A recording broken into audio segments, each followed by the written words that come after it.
Hi, I'm Katherin Vesilopoulos. Starting my own venture wasn't easy. After a decade working in the corporate world, I realized that so many things were out of my control, like layoffs and changes in direction. I didn't like the instability. I didn't want that to define my whole career and professional story. And so, I left. I started my own company and achieved more than I ever imagined. Now I'm on a mission to share stories from extraordinary entrepreneurs who are changing the world and who never gave up on their vision. Hello, I'm Ethan Lee, the creator and producer of And So She Left. Katherin's away on vacation this week, so I'm going to handle the intro and outro for this one. She still conducted the interview you're about to hear, and she'll be back next week. But since I'm here, I wanted to thank you personally for your interest in the show so far. We've gotten a lot of great feedback from people who, honestly, I never thought would even be aware of what we're doing, and in many ways, that's thanks to you. So thank you. With that out of the way, let's get into the episode. You probably don't think of leaving corporate as being fun, especially not at the start. You might have even found yourself trying to blend in with the venture crowd, presenting as more buttoned up to attract funding. If so, you're probably not Cassie or Jackie Collier.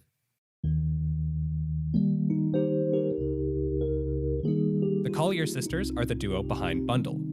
You can say that the company creates custom one-off board games, but its real mission is to bring people closer together through the power of play. Realizing their passion for games at an early age, the Colliers seem to weave fun into every aspect of their lives. They've used board games to bring their own family closer together, strengthen their bond with each other, develop friendships, and help others to do the same. Anyone who's lucky enough to sit down with them quickly realizes how essential the experience of having fun can be to the entrepreneurial journey.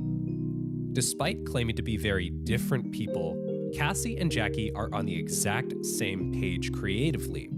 They talk about some of their more chaotic experiences with Bundle so far, their deeper connection as siblings who share a profound appreciation for fun and games, and how they've been both under and overestimated as new entrepreneurs.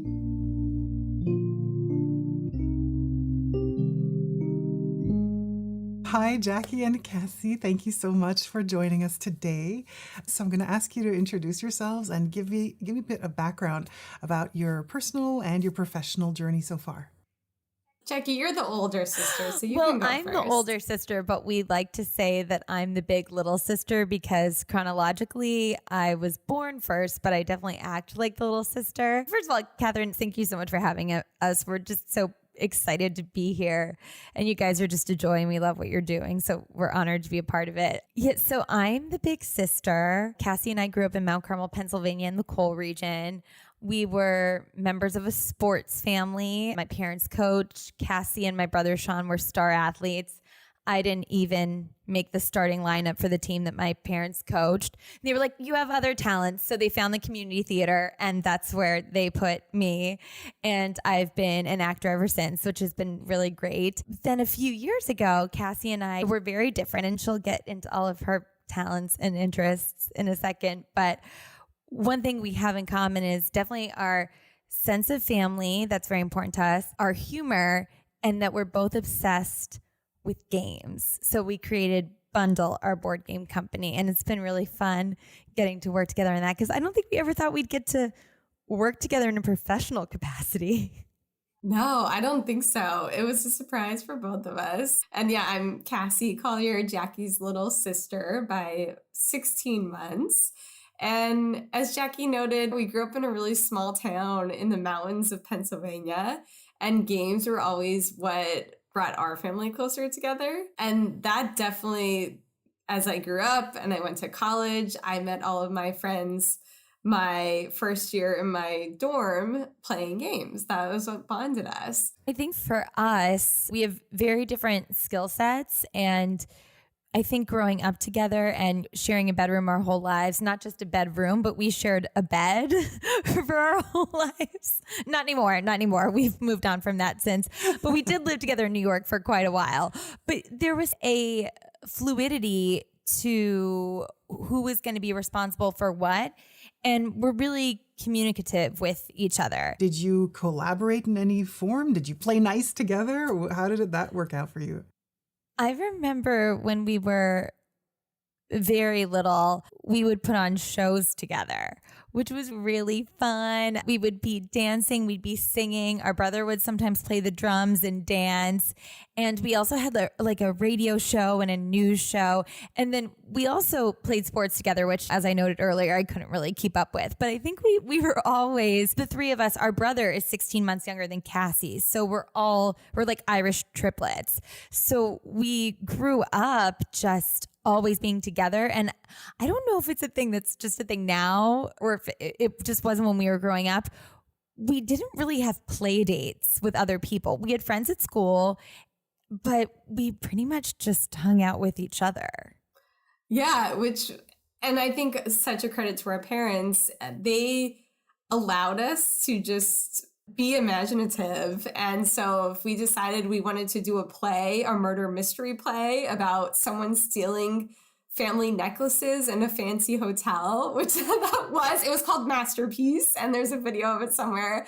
They would run with it and they would film the video and be our audience members. And so it was nice to have their support of whatever sort of ideas you have, you can run with them. And that definitely was, for me, really important, just to know that, okay, you put your imagination out there and you can do. Cut this if it's inappropriate, but just a testament to our parents that they could keep a straight face during our Masterpiece play when we kept referring to the family necklaces as the family jewels over and over again.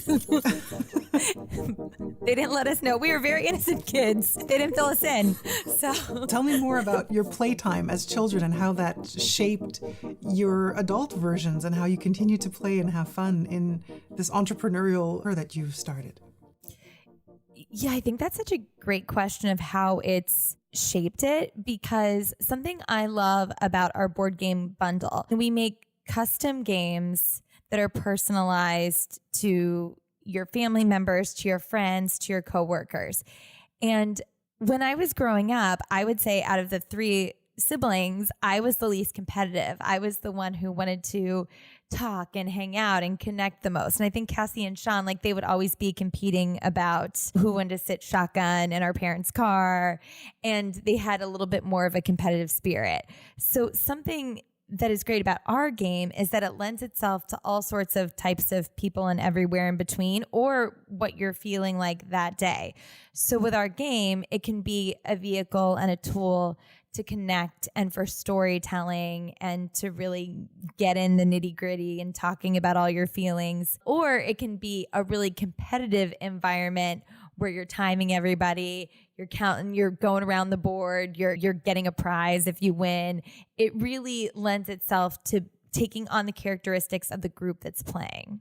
We make custom games for any sort of group of people. And yeah, the way we do it is a person fills out a list of questions about themselves, and then we create a one-of-a-kind custom game for them, even including some of their photos on the cards. And we have a nice, cute board, and you go around the board answering different questions, doing different charades. You might have a trivia question prompting you to name a specific memory from a family vacation, as one example. Another big aspect of our family, and I think of so many families out there, is every family has their own inside jokes, their own traditions, their own funny stories that only make sense to all of you. And it was the same with our family. We have these stories, silly stuff, I don't know, about my dad's former coworker, like a nickname we gave him, and that name still sticks. And it's these little things that make families special. And so that was an element that we wanted to bring into our game. Is we have a customer, they'll fill out a list of questions about their family. They'll tell us all their inside jokes and all their funny stories, and then we make a game all about them. So that's an element that I find really cool, is that all these little quirks that are unique to your family, they can be captured in the game. Yeah, because family sayings or coined phrases happen at those moments. They're so spontaneous. You're playing, something comes out, and then it stays for 20 years. You'll keep remembering that thing, or someone gets a nickname. I don't know, when we were kids, we would play blackjack with my dad, and he didn't speak English super well, but we also didn't know what to call the joker because we didn't have the vocabulary for it, so we just called it the little kid. And there's a Greek word for that, pedaki. And so we still use that today. We still get together and play blackjack, and we still use that term to this day. And I think it's fun because, Katherin, when you were sharing that fun story about the Joker, people have different versions of stories in their families, and you assume that everyone's version is the same as yours. But if someone in your family were to get a challenge card that was like, okay, tell the origin story of the name for the Joker card, and you started telling it, and then you have people in your family going, wait, no, that's not it. Katherin, what are you talking about? And I think that's fun to get that going as well, or to have family members that maybe never knew the origin story at all to get introduced in a really organic, fun way. I think that surprises pop up all the time with that stuff, which is fun. Yeah, and I think that's a good point, Jackie, too, about we like to think our game, it's multi-generational. And sometimes these stories get lost across generations. And your grandparents may have a really funny story, but then by the time, it gets passed down to the grandchildren, it may have changed or evolved, or it may have been forgotten, worst of all.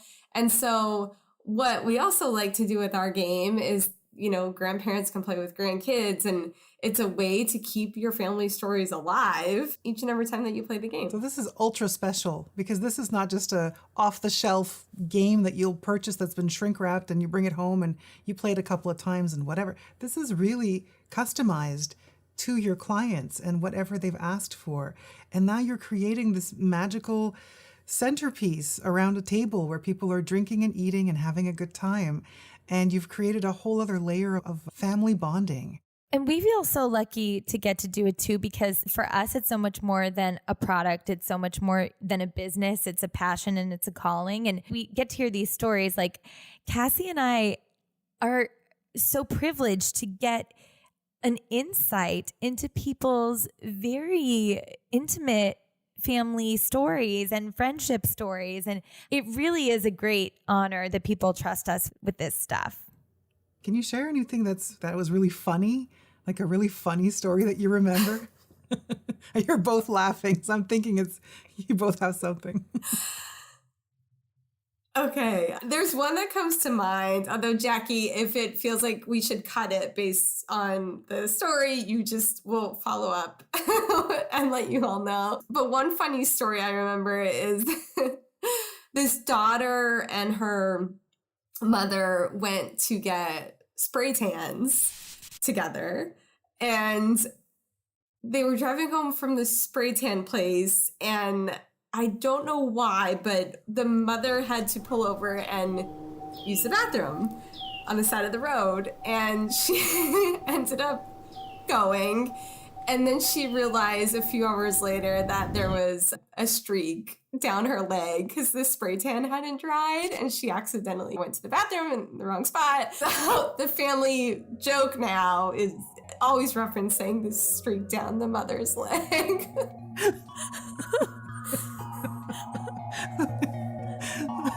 And then you take that, you put on a board game, and it's immortalized, and everybody knows about it. Yeah, we have pictures on our game too, but I doubt that they sent a photo of that one. Probably not.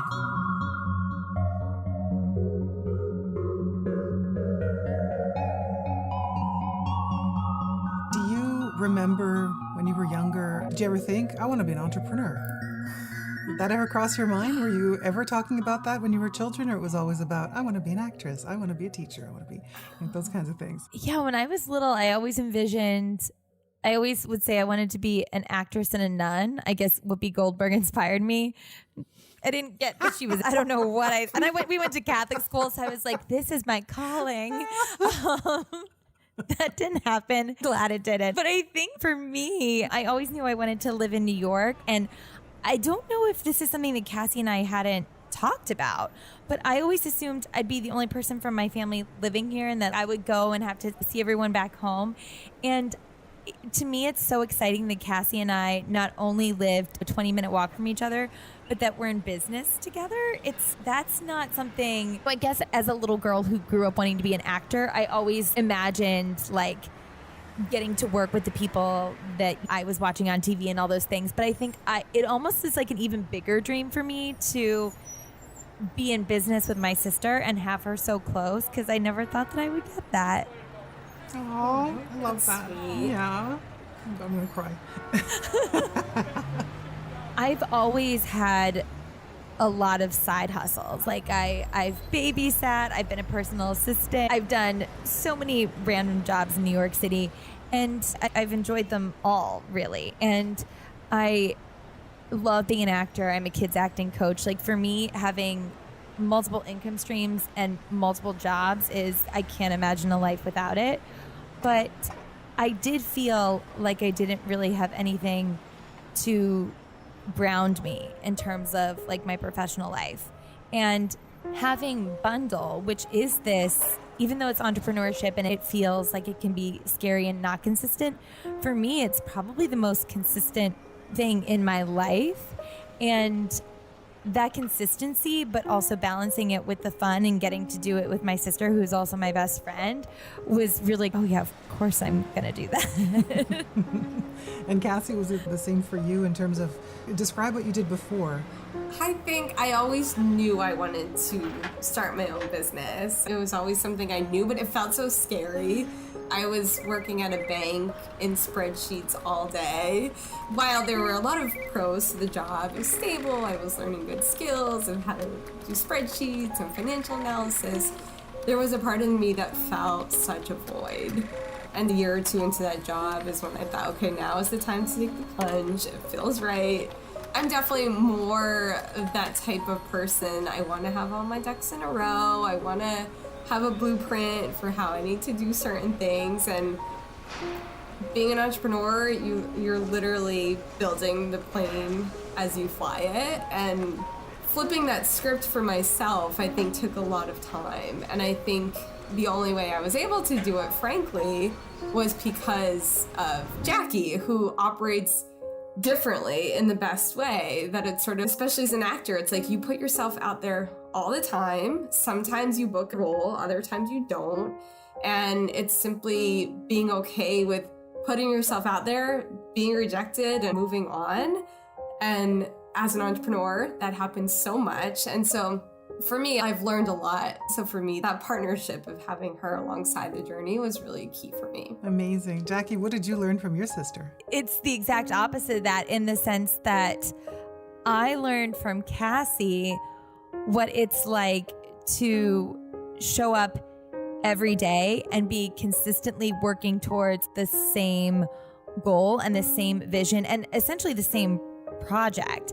And I think it's so great to see how, for me, the instability in my career as an actor was actually something I always valued, and rejection doesn't really bug me and I can shrug it off. But something that is difficult for me is actually consistency and having a set schedule.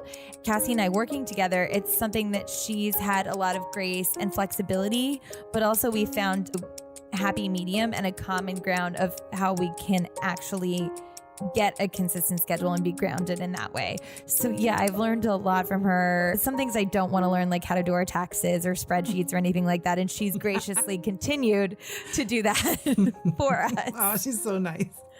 She is. No, it's cool because I know that there's a saying that don't get into business with family.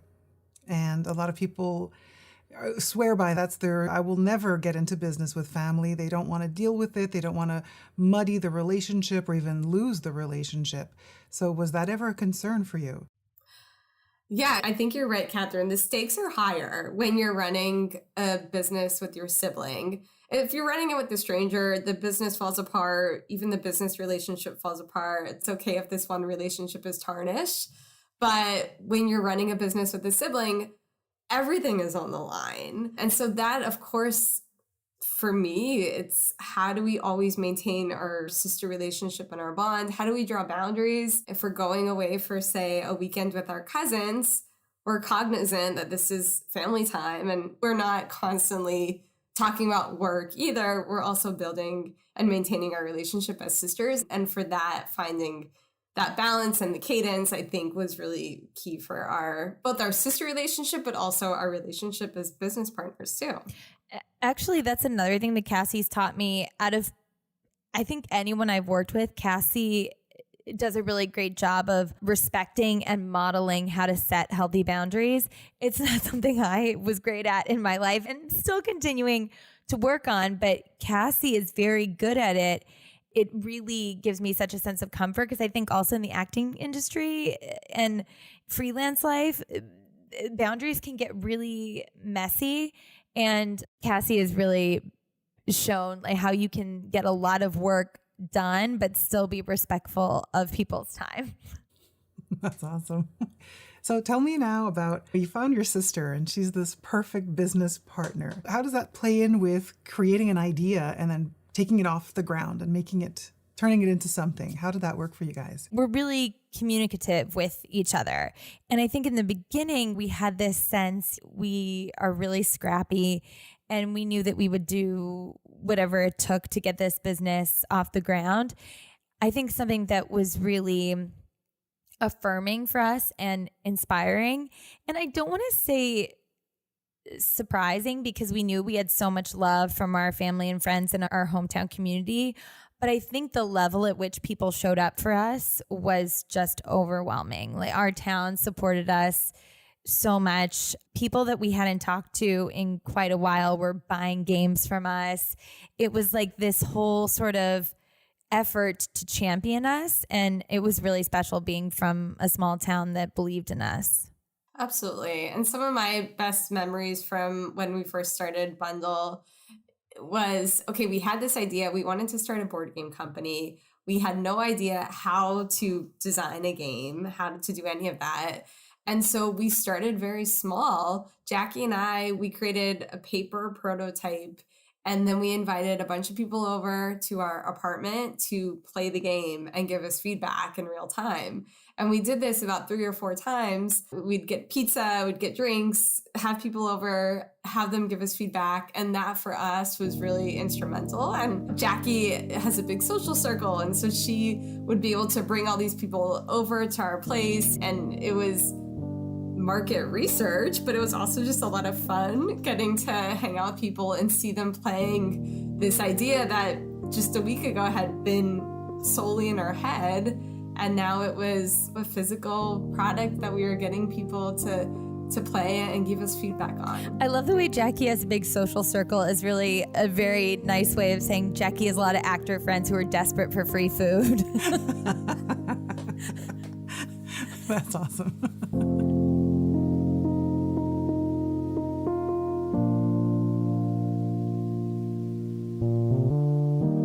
What did you come up against? What were the bigger challenges, and then how did you scale up? Well, right off the bat, that we heard from people even very close to us was, we said we wanted to start a board game business, and immediately it was like, people don't play board games anymore. That was literally the first comment we got. And I think for Jackie and me, it was a good gut check, because then we had to go and do our research and look at the data, pull the numbers, and see whether or not board game playing was going up or going down. And that's so left brain, eh?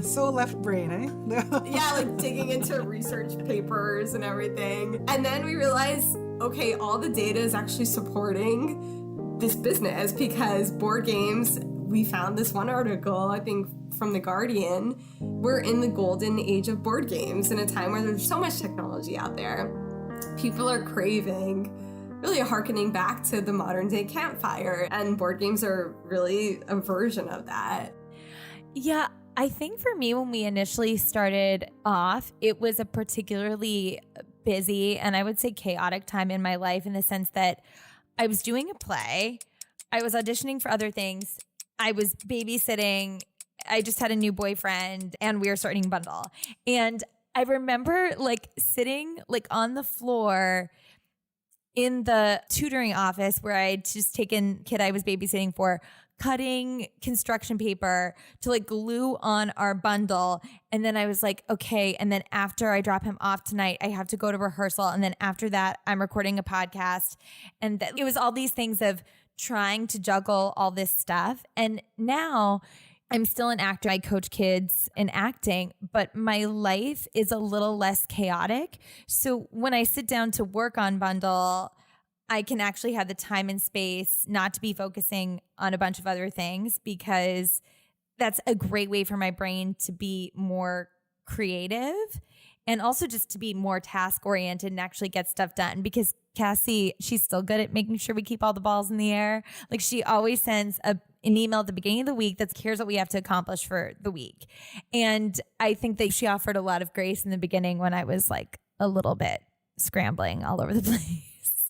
And then a second thing too, it's we're females working in a predominantly male-dominated space. A lot of the board game creators out there are males. And right off the bat, again, it was Jackie and I having to really prove ourselves as female creators and inventors that, okay, we do know this space and we're tapping into, frankly, some white space. There's a lot of females that want to connect through games and they haven't felt like the games out there have been speaking to them. So we were able, in some ways, to use our female status, I think, as an advantage as well. Happens all the time when you start a business, but did you ever feel like people underestimated you? Yeah, I think it's tough. And even now we're in the fundraising process looking for investors to really grow Bundle. And I think, yeah, it can be tough sometimes in pitch meetings. Studies show women often underpromise and overdeliver. So even if you watch Shark Tank, for example, and they'll say, okay, what are your projected revenues for the next 5 years? And female entrepreneurs typically will lowball their numbers, but they'll actually overdeliver when it comes to actually reaching their sales numbers and exceeding the sales numbers. Whereas male entrepreneurs, typically it's the opposite. And Kevin O'Leary, who's the famous Shark Tank judge, who's a tough critic in a lot of ways, he stands by this. He says he's always very pleasantly surprised with the female entrepreneurs that he invests in. So I think that's something that we have to contend with, Jackie and I, as we do these different pitch meetings with the investors, is having to overcome perceptions that we won't hit our numbers. And so I think that's definitely been tough. But I think sometimes being underestimated could be the best thing. Then you can surprise people at the end of it. I love it. I love it. You never know what people think about you when you walk into a room. They evaluate you based on some prejudice. Ultimately, it's only when you start working with a person that you really can find out what they're all about. You have to give them a shot. And nothing against the... Actually, I'm not going to even go there. That's okay. Edit that out. Oh, I'm intrigued, though. I'm intrigued. What I was going to say is nothing against working with men, but I've heard many times that if you want something done, give it to a busy woman. She'll get it done for you. And it's true. I think that's very true. And I know I've found, as far as the underestimation thing, we mentioned like how supportive our hometown is, but I feel like I've been blessed with so many people in my life that sometimes I'm like, they almost overestimate me. They're like, you could do anything. But I do think that there's been a certain type of, sometimes it is a certain type of guy who's used to, say, he's a VC or he's used to investing in the same sorts of things. Or Cassie and I have had a couple meetings recently where we've had to push back on someone and they're surprised because we do it in a really respectful way. We've been having fun, but it's no, also here is what we need from you and we're delivering this. You have to keep up your end of the bargain as well. I think sometimes in those interactions, we end up leaving them with the person has more respect for us. And if they're a confident person in themselves, like it actually ends up being a great interaction. But they were surprised that you set boundaries. Yeah. They weren't expecting that. They were like, oh, okay, here we go. That's how you gain the respect. Yeah. But you were 2 people at the beginning. Then what happens? How do you go from 2 to how many are you now? Yeah, I'm not sure. The very first person we worked with, we needed a logo. And Jackie and I are not graphic designers. We have a lot of skill sets between the two of us, but graphic design was not one of them. My childhood best friend's sister was a graphic designer. And so we brought her on board to design our logo. And then over time, we've worked with when we filmed our first commercial, we worked with a production team, a director there to put that together. So we've worked with a host of different people, especially Sarah Blakely. Again, one of the best pieces of advice she gives to entrepreneurs is hire your weaknesses. So figure out what you're not good at and then find people to complement that. And that's been Jackie and my mentality ever since. What are we not good at? How can we find the right people to complement our skill sets? And that's been really nice over the period of time to have those people to support us. Yeah, and it's been a real honor to be able to hire people and work with people that are women and people of color too. I think that's something that's really important to us because we feel lucky to be a part of the space, but we also, as white women, have a lot of privilege as well. So how do we be cognizant of that when we're looking for people to work with? But everyone we work with is fun and has a great sense of humor. So that is a non-negotiable for us. I like that. Only work with people who are fun. Only work with people that you're excited to see their name come through your inbox. That's right. You make entrepreneurship sound like fun. And I think that's maybe a message that people need to hear, is that it's not just about suits and showing up in boardrooms and investors. Tell me about your version of fun in this. That's a good one because at the start of every year, Jackie and we make a vision board where we map out what are the goals, what's our vision for the year. And this year we chose a word or a few words, and it was fun inducing, like what gets us excited. And those are the projects that we want to pursue. So that's been our North Star the last few months, kicking off 2023 is what are those partnerships? What are those types of events? What are the types of board games that get us most excited? And that's what we want to pursue. This past weekend, there in Connecticut, there was a 90s convention, this big convening of all these 90s movie stars and TV stars.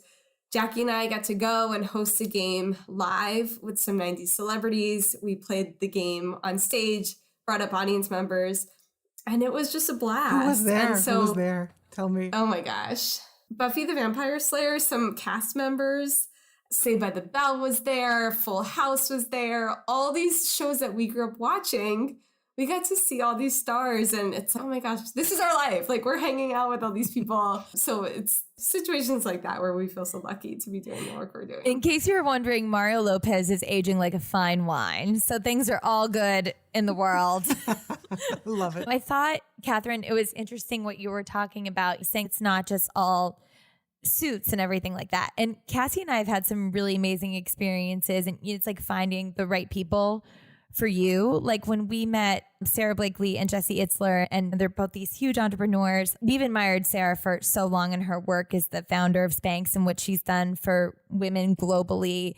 And we met them, and Cassie came up with the brilliant idea to dress like them because we know that that's what they're into. Like they're into fun, quirky things, and to show up dressed to the nines for them wouldn't work. So Cassie gets a blonde wig. She wears her Spanx. She gets her red backpack in honor of Sarah Blakely.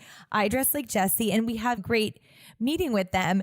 But then conversely, and I just love this story, Cassie, I don't know if you know that I'm thinking of, but we were like, okay, we're on a roll with these kinds of like thinking outside the box pitches. And we had a pitch with a dating website. And Cassie and I were like, okay, great. We'll be in the meeting. It's on Zoom. I will dress like I had the Saved by the Bell sweatshirt on. And it was like off to the side. And like I had my hair up. And Cassie and I were doing like a mock date.